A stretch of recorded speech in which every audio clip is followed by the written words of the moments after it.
നല്ലോണം വെള്ളം ഒഴിച്ചിട്ട് നേർപ്പിക്കണം. ഡയറക്റ്റ് ഒഴിച്ച് കൊടുത്തിട്ടുണ്ടെങ്കിൽ ചെടികൾ ചീഞ്ഞ് പോകാൻ ചാൻസ് ഉണ്ട്. നന്നായിട്ട് വെള്ളം ഒഴിച്ച് നേർപ്പിച്ചതിന് ശേഷം നമുക്ക് ചെടികളുടെ മുട്ടിലൊക്കെ ഒഴിച്ച് കൊടുക്കാം. അപ്പോൾ നമ്മൾ ഓരോ ചെടിയുടെ മുട്ടിലായിട്ട് ഒഴിച്ച് കൊടുക്കുന്നുണ്ട്. ഹായ് ഹലോ ഫ്രണ്ട്സ്, എല്ലാ കൂട്ടുകാർക്കും ഷാൻവി വ്ലോഗിൻ്റെ പുതിയൊരു വീഡിയോയിലേക്ക് സ്വാഗതം. ഇന്നത്തെ നമ്മുടെ വീഡിയോ എന്ന് പറഞ്ഞിട്ടുണ്ടെങ്കിൽ റോസാപ്പൂവിൻ്റെ ഒരു ചെറിയൊരു വീഡിയോ ആണ്. നമ്മളിതിൻ്റെ മുന്നേ വീഡിയോസൊക്കെ അപ്ലോഡ് ചെയ്തിട്ടുണ്ടായിരുന്നു. അപ്പോൾ വെറൈറ്റി ആയിട്ടുള്ള കളറിൽ ഇന്ന് ഒരുപാട് റോസാ ചെടികൾ വിരിഞ്ഞിട്ടുണ്ട്. അപ്പോൾ ജസ്റ്റ് നിങ്ങളോടായിട്ടൊന്ന് ഷെയർ ചെയ്യാൻ വേണ്ടിയിട്ടാണ്. നല്ല ലൈറ്റ് പിങ്ക്, അതുപോലെ തന്നെ നല്ല ഈ കാണുന്ന ഡാർക്ക് റോസ്, യെല്ലോ കളറ്, അതുപോലെ തന്നെ നമ്മുടെ ചെറിയ ജാസ്മിൻ റോസ് ഒക്കെ നമുക്കിന്ന് പൂവിട്ടിട്ടുണ്ട്. അതുപോലെ തന്നെ വൈറ്റ് റോസ്, അതിന് ഒരുപാട് മുട്ടുകൾ ഒക്കെ ഉണ്ടായിട്ടുണ്ട്. അപ്പോൾ ഇതുപോലെ നിങ്ങളുടെ റോസാ ചെടിയിലും ഇതുപോലെ നിറച്ച് പൂക്കൾ ഉണ്ടാകാൻ വേണ്ടിയിട്ടുള്ള 4 ടിപ്സാണ് നമ്മൾ ഈ വീഡിയോയിലൂടെ ഷെയർ ചെയ്യുന്നത്. അപ്പോൾ അതെന്തൊക്കെയാണെന്ന് നോക്കാം. ഒന്നാമത്തെ ടിപ്പ് എന്ന് പറഞ്ഞിട്ടുണ്ടെങ്കിൽ നമ്മൾ വീട്ടിൽ ഡെയിലി ഉണ്ടാകുന്ന ഒരു വളം തന്നെയാണ്.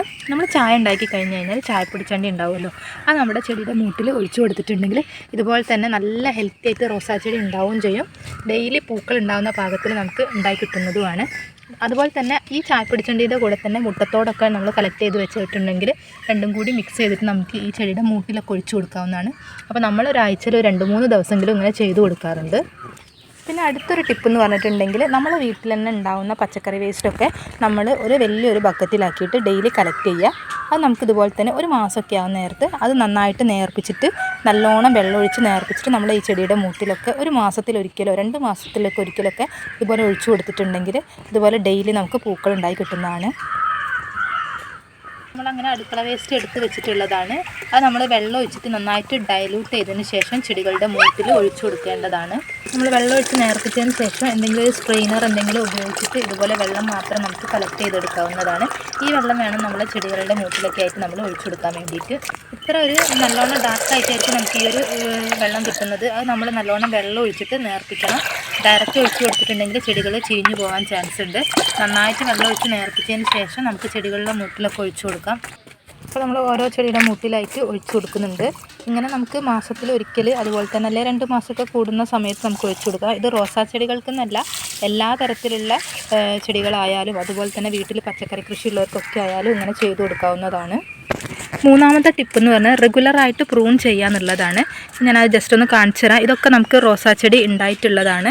ഒക്കെ ഉണങ്ങി കരിഞ്ഞിട്ടുണ്ട്. ഇങ്ങനെ വരുന്ന ഭാഗങ്ങൾ, പൂവുണ്ടായി കഴിയുന്ന ഭാഗങ്ങളൊക്കെ നമ്മൾ കട്ട് ചെയ്ത് കൊടുത്തിട്ടുണ്ടെങ്കിൽ പുതുതായിട്ടുണ്ടാവുന്ന ആ ഒരു ബ്രാഞ്ചിൽ നിറയെ പൂക്കൾ ഉണ്ടാവുന്നതായിരിക്കും. അപ്പോൾ ഈ ഒരു പൂവുണ്ടായ ഭാഗത്തൊക്കെ നമ്മളൊന്ന് കട്ട് ചെയ്ത് കൊടുക്കുന്നുണ്ട്. നമുക്ക് കുറച്ച് ഹാർഡായിട്ട് പ്രൂൺ ചെയ്യണമെങ്കിൽ അങ്ങനെ ചെയ്യാം. ജസ്റ്റ് വലുപ്പം ആവശ്യമുള്ളവർക്കാണെങ്കിൽ ചെറുതായിട്ട് കട്ട് ചെയ്ത് കൊടുക്കുക എന്നാലും മതി. നമ്മൾ കുറച്ച് താഴേക്കായിട്ട് കട്ട് ചെയ്ത് കൊടുക്കുന്നുണ്ട്. പുതുതായിട്ട് മുട്ടുകളൊക്കെ വന്നാൽ നിങ്ങൾ ശ്രദ്ധിച്ചിട്ടുണ്ടാവുമെന്ന് കരുതുന്നു. ഇതുപോലെ നമ്മൾ റെഗുലറായിട്ട് പ്രൂൺ ചെയ്തിട്ടുണ്ടെങ്കിൽ നമുക്ക് റോസാ ചെടിയിൽ പുതിയ ബ്രാഞ്ചുകൾ ഉണ്ടാവുന്ന ഭാഗത്ത് പുതിയ പൂക്കൾ കിട്ടുകയും ചെയ്യും. നമ്മൾ ഹാർഡ് പ്രൂണിങ് ആണ് ചെയ്യുന്നതെങ്കിൽ നമുക്ക് ആ പീസ് വേണമെങ്കിൽ വീണ്ടും കുഴിച്ചിട്ടിട്ട് പുതുതായിട്ട് തൈകളൊക്കെ ഉണ്ടാക്കിയെടുക്കാവുന്നതുമാണ്. ഇനി നമുക്ക് 4ാമത്തെ ടിപ്പും കൂടിയും കാണാം. നമ്മൾ ഈ റോസാ ചെടി വെക്കുന്ന നേരത്ത് നല്ല വെയിലുള്ള സ്ഥലത്ത് വെക്കാൻ വേണ്ടി ശ്രമിക്കുക. നല്ല സൂര്യപ്രകാശവും അത്യാവശ്യം വെള്ളം കിട്ടിയാൽ മാത്രമേ ഉള്ളൂ ഈ ചെടികൾ ഇതുപോലെ തന്നെ ഹെൽത്തി ആയിട്ട് ഉണ്ടാകും. അതുപോലെ തന്നെ പൂക്കളൊക്കെ ഉണ്ടായി കിട്ടുകയും ചെയ്യുള്ളൂ. വെയിലുള്ള ഭാഗത്ത് പ്രത്യേകം വെക്കാൻ ശ്രമിക്കണം. നമ്മൾ ടെറസിൻ്റെ മുകളിലാണ് വെച്ച് കൊടുത്തിട്ടുള്ളത്. അതുകൊണ്ട് തന്നെ നല്ല വെയിൽ കിട്ടുന്നതുകൊണ്ടാണ് ഈ ഒരു തരത്തിൽ നമുക്ക് പൂക്കൾ ഉണ്ടാകുന്നത്. പിന്നെ നമ്മൾ കടകളിലൊക്കെ മേടിച്ച് കൊണ്ടുവരുന്ന റോസാ ചെടിയാണെന്നുണ്ടെങ്കിൽ അത് പെട്ടെന്ന് തന്നെ നമ്മളെ ഒരു മണ്ണിലേക്ക് റീപോർട്ട് ചെയ്യാൻ വേണ്ടിയിട്ട് മറക്കരുത്. ഇത്രയും കാര്യങ്ങളൊക്കെ ചെയ്തു കൊടുത്തിട്ടുണ്ടെങ്കിൽ നമ്മൾ റോസാ ചെടിയിൽ റെഗുലറായിട്ട് ഇതുപോലെ നിറച്ചും പൂക്കൾ ഉണ്ടാകുന്നതായിരിക്കും. അപ്പോൾ നമ്മുടെ ഈ ചെറിയ ടിപ്സുകളൊക്കെ നിങ്ങൾക്ക് ഇഷ്ടമാണെന്ന് വിചാരിക്കുന്നു.